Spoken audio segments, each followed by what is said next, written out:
AI is taking over what feels like more and more parts of our lives. And before it completely declares war on humanity and decides to start killing all of us, I've decided to ask it how to shoot better in the hopes that it will help me fight the robots more effectively and die a slightly more glorious death.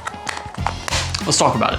What I'm expecting to happen is, as we ask different questions about shooting to these AI models, it's going to give us a healthy mix of really good shooting advice and then probably some dated, decades old kind of FUD lore type knowledge. We're gonna start with super vague questions. So, how can I shoot better with a pistol as a beginner? Oh, and we're getting multiple responses. Interesting. One has emojis. This makes me feel very warm. It's asking me for feedback. Let's just, this one looks longer, but shorter with each step. So let's kind of run through this very quickly. So I asked it again, how can I shoot better with a pistol as a beginner? 1, proper grip. Use a firm two-handed grip. Your dominant hand should hold high on the back strap. Sure. Support hand wraps around and applies pressure evenly. Okay. Thumbs should point forward, not crossed. I don't think that's as important, but it's certainly good to not cross the thumbs. Sight alignment. The iron sight should be centered and level with the rear sight notch. Align your sights with the target, focusing on the front sight. Sure. Press the trigger smoothly and straight back using the pad of your index finger. I know the phrase pull the trigger straight back triggers a lot of people because they'll be like, well, the trigger's, on a mechanical track, it can only go straight back. But I don't have a problem with that. I see what it's saying. Like, don't put sideways pressure into the gun as you're pulling the trigger. Avoid jerking or slapping the trigger, which causes shots to go off target. No, I think you should be able to develop the ability to jerk and slap the trigger to your heart's content. Breath control, okay. Breath control for pistol is interesting. Use an athletic stance like the isosceles or weaver. Okay. Feet shoulder width apart, lean slightly forward at the waist, knees slightly bent for balance and recoil. So I like these bullet points. This is not necessarily isosceles or weaver though. After the shot, maintain your stance, grip, and sight picture. Don't immediately look at the target. Stay focused on your sights through the recoil. Okay, that's an interesting one. So ChatGPT doesn't know what target focus is. Dry fire practice. This is very good. I'm glad it said this. Consistent practice. Analyze shot placement. Low left hits for right-handers often mean jerking the trigger. I wouldn't necessarily say that. And then consider professional training. A certified instructor can correct bad habits early and improve your confidence faster. Okay, I don't hate that. This is, it is what it is. Again, the ChatGPT and all of these other models are going to provide very verbose answers. So let's see what it does with a rifle. How can I shoot better with a rifle as a beginner? Okay, now we're getting into shooting positions. Good rifle grip. All right, let's just start from the top. So prone is most stable for beginners. Sure, I would say it's most stable for everyone, but yeah. Sitting or kneeling is moderately stable. Standing is least stable, but necessary for practical use. Cool. Good rifle grip. Your dominant hand grips the stock with a relaxed but firm hold. Cool. Your non-dominant hand supports the forend under the barrel. Don't grip too tightly. Let your bones in natural posture absorb recoil. I wish it had put some more emphasis on kind of pulling in with your support arm instead of just supporting it, because that kind of implies that all it's doing is existing there so that the gun can stay there. Trigger control. Use the pad of your index finger, not the joint. Pull the trigger smoothly and straight back. Don't yank. Maintain steady pressure until the shot breaks. Surprise is good. Here we go. Surprise is good. I hate that phrase a lot. I think if you are using a firearm, you should never be surprised by when the gun goes off. You should maintain as complete control as possible and understand exactly when the shot's gonna go off and not be surprised by it at all. That's probably one of my least favorite pieces of FUD lore, but let's move past this. Breathing control, take a deep breath exhale slowly, and pause at the natural respiratory pause before squeezing the trigger. So natural respiratory pause is just that 2 to 4 second period where you have an empty lung. Bang, just like that. If you are shooting, like bullseye style shooting, and there's really no like time limit, and it's not like practical shooting, like you'll see people running around with ARs and stuff, this can help quite a bit, especially if you're having some vertical stringing when you're in the prone, because something as simple as how much air you have in your lungs will, if you are aware of your sights and just look at the target, you'll see your reticle go up and down as you breathe. So if you're looking to be a sub-minute shooter with no time limit, this is definitely probably something to look at. Follow through, keep your position and sight alignment after the shot. Yes, don't lift your head or move the rifle immediately. This builds consistently. I think that's all right. Dry fire, yes. I love that dry fire has been a part of both of these answers, both for pistol and rifle. That's awesome. Zero your rifle? Yes. I don't think it said anything about zeroing your pistol, but in its defense, it did assume that we were only using irons. Start with iron sights, optional but helpful. I'm not sure if I would say this anymore. I think it's good to understand how to use iron sights, but optical sights like red dot sights and scopes are becoming so common now that I wouldn't necessarily push anyone to start with irons. I think just get yourself a gun with a dot or some sort of LPVO. Like that's a great beginner gun. There's really no need to force yourself to start on irons. Bonus, keep a shooting journal. Oh, Steve Anderson is gonna be very mad that ChatGPT is stealing his swag. So yeah, keeping a shooting journal is great, especially if you're becoming serious about your performance, because you're going to truly understand, and have this history of all of the times that you've shot, both well and when you needed more improvement. And you're gonna be able to see trends in your performance when you keep that, rather than just me trying to remember all of the different, highlights or imprints that I am able to recall at any given time, right? So keeping a journal is good if you're serious about shooting. Would you like a visual guide to shooting positions? No, I think it's time for us to move on. So those were the 2 basic questions. I'm not impressed, but I'm also not pissed, if that makes sense. I was frankly expecting quite a bit more like very dated FUD lore type advice, but a lot of this was solid. Again, it's pretty hard to screw this up when you're giving shooting advice, because shooting is simple at face value. It's just very hard to do at an exceptional level of performance. And the reason why is because you just have to do the thing to build up, your index, the muscle memory for all of the different gun handling skills, and practice to where you can actually physically do the thing that you're talking about. It's one thing for me to say, hey, pull the trigger faster, or hey, you need to drive your eyes to the next target before you move the gun for better transitions, than to actually build the ability to do that where you're not even thinking about it. Do the hard work is the bottom line here. But let's jump back into this and start asking it some more specific questions. Let's start with the most common one, I think, for handgun. I keep shooting low left with my pistol. How can I fix this? Oh boy. Okay, here we go. Shooting low and left for a right-handed shooter is very common and almost always points to trigger control issues. Here's how to fix it step by step.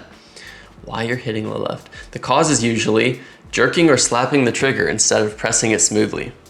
Anticipating recoil, which causes you to push the gun down into the left. Here we go. Tightening your whole hand. They should have removed the first 2 bullet points. And here's why. Let me grab a gun. I'm gonna point this at the camera so you can see the muzzle movement. If I am completely off the trigger and I decide to jerk it,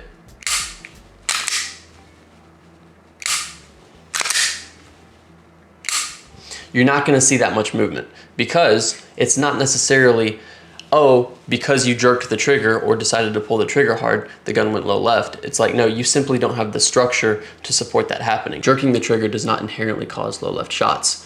What will always cause low left shots is if I decide to pull the trigger and tighten my whole hand at the same time.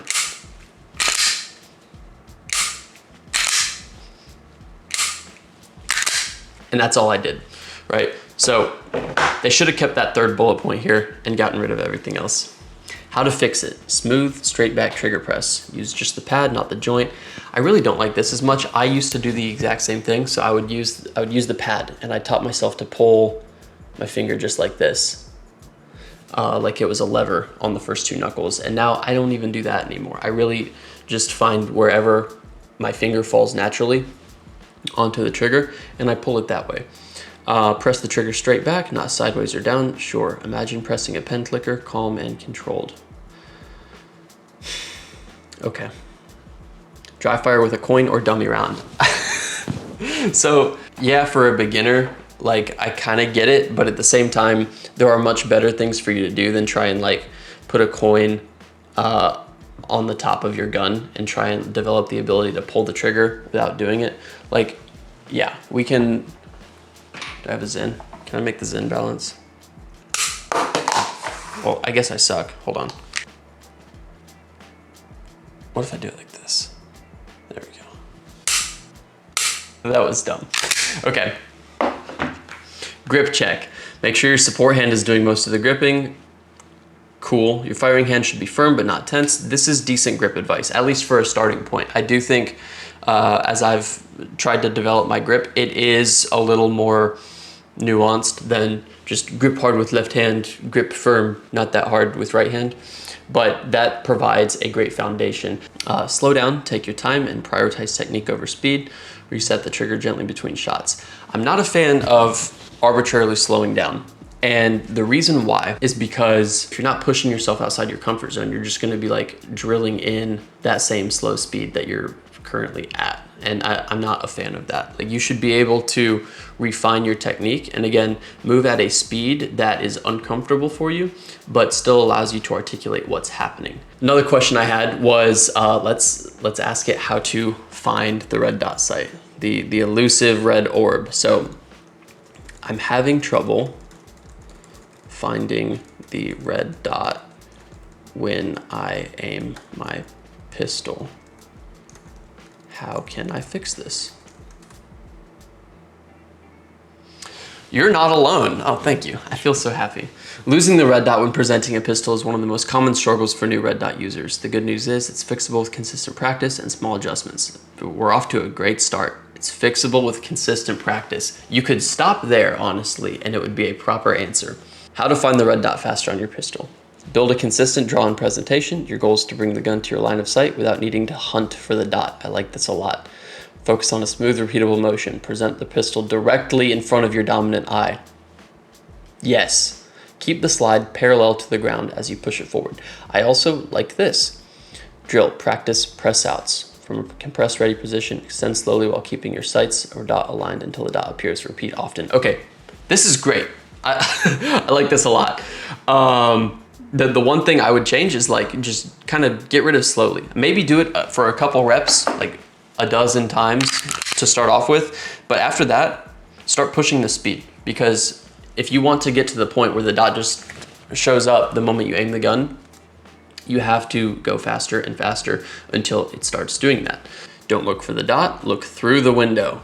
This is amazing. Look at your target, not inside the optic. So now we're getting into target focus. Now that we've asked about red dot specific stuff. Trust that the dot will appear when the gun is aligned. Think of the optic like a frame for your target, not a sight you hunt around inside. Okay. All right, strengthen your wrist and shoulder stability. Yes, go to the gym and you'll immediately be able to find the dot. All right, what drill did it give us? Dot discovery. Start from a low ready, bring the gun up slowly and deliberately, stop the moment the dot appears, hold for a second, then lower, repeat 10 to 15 reps. Optional, film yourself. I think filming yourself is a great way to kind of pick up little inconsistencies or things that need to be fixed in your technique.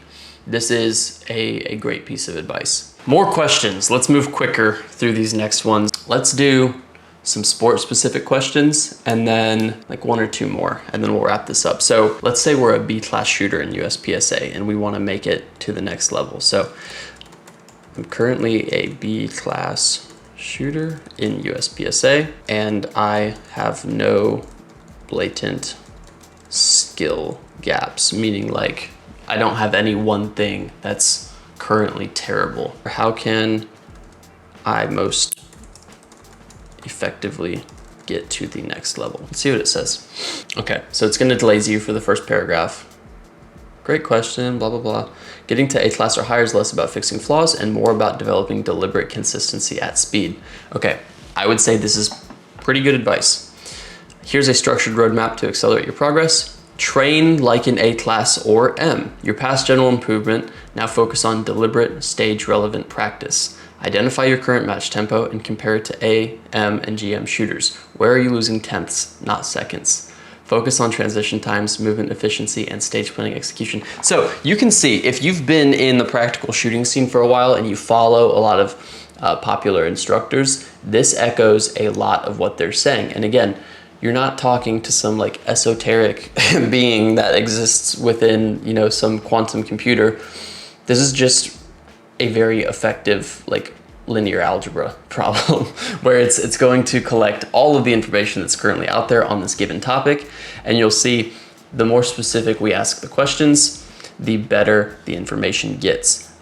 This is very similar to what I would say if you were to ask me the exact same question. So yeah, I'm pretty happy with this. Starter performance log, this is good. Tighten up stage fundamentals. Even at B class, many shooters, over aim in low difficulty arrays, under aim in mid-range partials, pause unnecessarily in movement. All of this is 100% true. Fixing these isn't about shooting faster, it's about removing inefficiencies. Beautiful. Drills, enter and exit position drills, 2 on each, then reload while moving. Perfect. Short partial targets at speed with high accountability. Chef's kiss, this is great. Movement efficiency is huge for A class. Focus on quicker transitions, firing sooner when entering, not waiting until you're fully stopped, shooting while leaving positions when possible. This is beautiful. This is very good.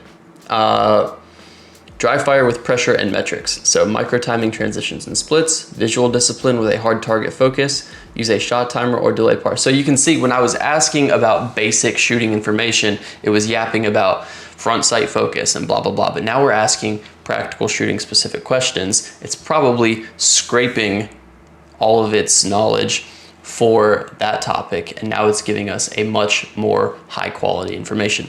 Or I don't know if that was a proper sentence, but still, this is what we were looking for. So another big tip here is if you're going to use AI for something, ask very specific questions, almost like a Socratic style question where you're going to give it, you know, 1 to 2 sentences worth of context, more if necessary, and then it's going to give you a very specific, tailored answer. I'm very impressed with the feedback we're getting from ChatGPT here. Mental game and match mode. A-class shooters excel at shooting to their current ability on demand, making fewer errors in match pressure, planning and executing stages with decisiveness. Practice your stage planning process, simulate stress, and adopt a consistent pre-stage routine. All of this stuff is great. And then a sample weekly schedule. So it even gives you a mock training routine that you can follow. I think this is fantastic. I'm incredibly impressed at this point. ChatGPT might be a very good shooting coach. I think this is a good place to wrap it up. Let me know what y'all think about using AI to improve your shooting performance. I'm sure many other people in different sports are already doing things like this, but I haven't quite seen anyone do this for practical shooting. So if you're interested in stuff like this, if you've got other questions that we should ask this in another video, leave those in the comments below. Thank you for watching, and I hope this video made you a better marksman.